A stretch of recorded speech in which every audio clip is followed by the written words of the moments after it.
ओडिशा और पश्चिम बंगाल के तटवर्ती इलाकों में तूफान आम बात है, लेकिन कुछ तूफान ऐसे होते हैं जिनके पीछे सिर्फ कुदरत नहीं, कोई रहस्य और भयावहता छिपी होती है। इस कहानी का केंद्र है दादा तूफान, जो हर कुछ सालों में आता है और तबाही मचाने के साथ साथ अपने पीछे लापता लोगों की कहानियां छोड़ जाता है। गांव मछुआ टोली, जो बंगाल की खाड़ी के किनारे बसा है, हमेशा समुद्र के साथ जूझता रहता था।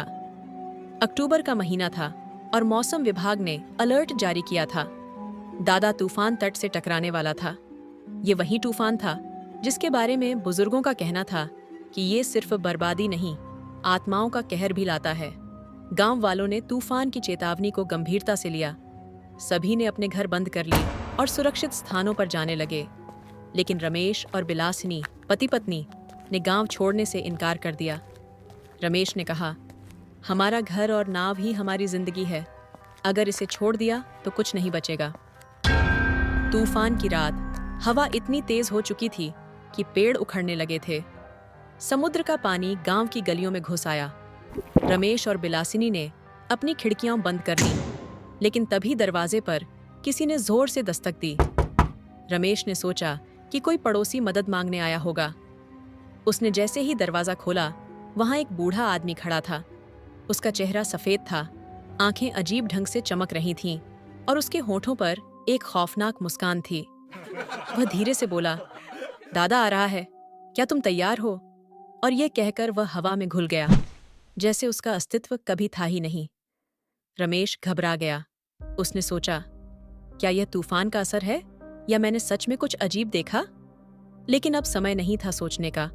तूफान की रफ्तार बढ़ चुकी थी। रात के बीच बिलासिनी को लगा कि किसी ने उसका नाम पुकारा। आवाज बाहर से आ रही थी, मानो कोई उसकी नाव के पास खड़ा हो। उसने रमेश से कहा, कोई मुझे बुला रहा है, बाहर चलो, शायद कोई मुसीबत में हो। दोनों जब बाहर पहुंचे तो उन्होंने देखा कि उनकी नाव समुद्र की ओर खुद ब खुद बह रही थी। किनारे पर वही बूढ़ा आदमी खड़ा था, जिसने एक बार फिर मुस्कुराते हुए कहा, दादा को ताजा आत्माएं पसंद हैं, चलो, वो तुम्हारा इंतजार कर रहा है। रमेश ने डरते हुए बिलासिनी का हाथ पकड़ा और भागने की कोशिश की, लेकिन तभी हवा में अजीब सी सरसराहट होने लगी। हवा में घुली रेत से आकृतियां बनने लगीं। ये उन मछुआरों की आत्माएं थीं जो दादा तूफान में मारे गए थे। वे चीख चीख कर कह रही थीं, तुम भाग नहीं सकते। अचानक समुद्र की लहरें उठीं और उन दोनों को घसीटते हुए किनारे के पास ले आईं। बूढ़ा आदमी अब समुद्र के बीच खड़ा था, लेकिन उसका शरीर अब इंसान जैसा नहीं रहा। उसकी लंबी हड्डियां बाहर निकल आई थीं और आंखें किसी शिकार की तलाश में चमक रही थीं। ये दादा तूफान का रक्षक था, एक दानव जो आत्माओं को अपने साथ ले जाता था। रमेश ने बिलासिनी को पकड़े रखा और पानी से निकलने की कोशिश की, लेकिन अचानक बिलासिनी का पैर किसी अदृश्य रस्सी में फंस गया और उसे खींचा जाने लगा। वह चीखती रही, रमेश, मुझे मत छोड़ो। लेकिन रमेश की पकड़ ढीली पड़ती गई। आखिरी पल में रमेश ने उसकी कलाई छोड़ी और वह लहरों के साथ गुम हो गई। एक भयानक गर्जना के साथ तूफान तेज हो गया और हर चीज तबाह हो गई। सुबह जब तूफान थमा तो गांव के लोग रमेश को किनारे पर बेहोश पाए, लेकिन बिलासिनी का कोई पता नहीं था। वह हमेशा के लिए लापता हो चुकी थी, ठीक वैसे ही जैसे कई और लोग दादा तूफान के बाद गायब हुए थे।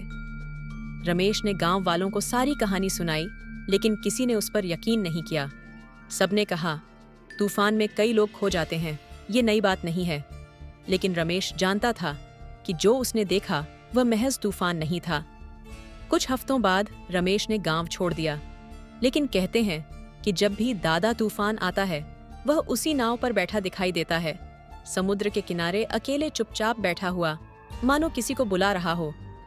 गांव में आज भी लोग कहते हैं कि जो भी तूफान की पुकार को सुनेगा, उसे समुद्र कभी वापस नहीं आने देगा। दादा केवल आत्माओं से संतुष्ट होता है और अगली बार उसकी निगाह किस पर होगी, कोई नहीं जानता।